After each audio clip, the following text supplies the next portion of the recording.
And what causes businesses to catastrophically go out of business overnight is if they're thin and wide and you apply pressure, they shatter, or if you're narrow and deep and you lose your primary revenue source, you're out of business overnight.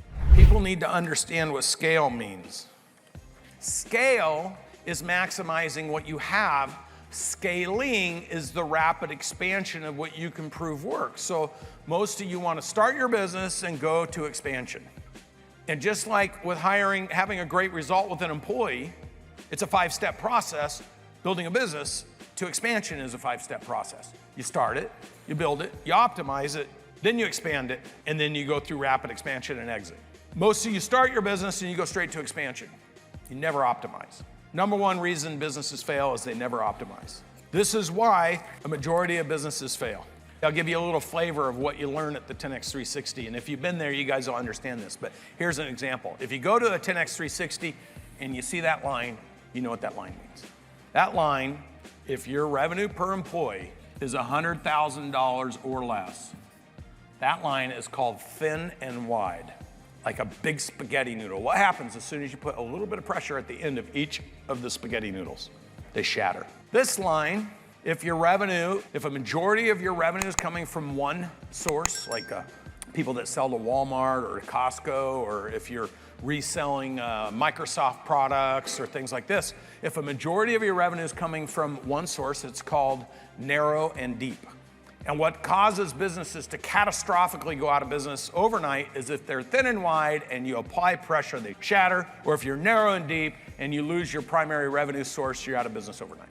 So there is a structure to building a business, which we talk about. What you want to do through extended products and services is you want to fill in your base, your fortification, your building and fortifying and engineering around your business. You're not waiting for something catastrophic to happen, and you set targets of revenue per employee of $250,000 to $500,000 of revenue per employee.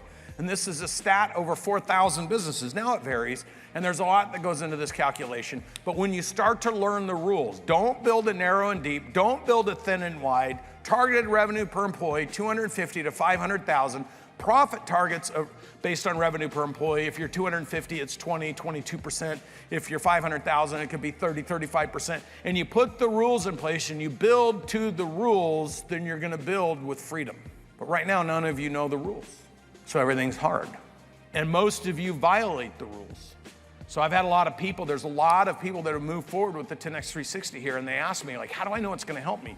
How do I know it's gonna be specific to my business? I'm like, yeah, you'll know when you start applying where your business is at to the rules. And there's a whole bunch of rules, but if you know the rules, you can conform your business to the rules. Who's in charge of the business? Who's in charge of your business? Who owes it to themselves and the people that trust you and follow you to help you to know what you're doing?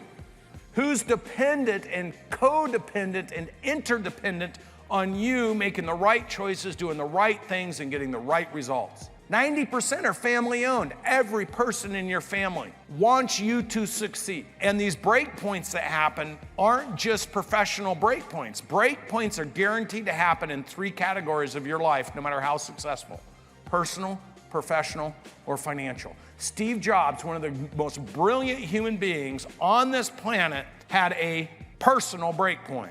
Did he not? He died of cancer. Well, I'd say that's it.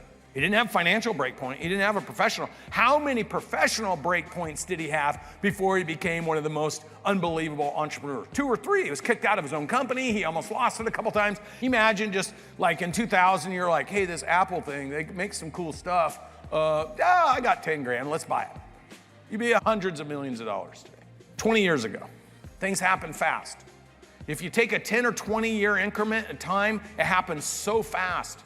If you're trying to do it in 1 year, it's never gonna work. So having the fortitude and the patience to let it evolve and develop, and I told you the Warren Buffett story about my mentor telling me, look, 10 million at 27, 47, 20 years later, he was worth 75 million. It didn't happen in a year. And then boom, 350, and then boom, 1 billion, and then boom, 5 billion. Why? Because it compounds with time. You need a bigger picture. You need to have patience. You need to have resilience. But most importantly, you have to learn the process of building freely.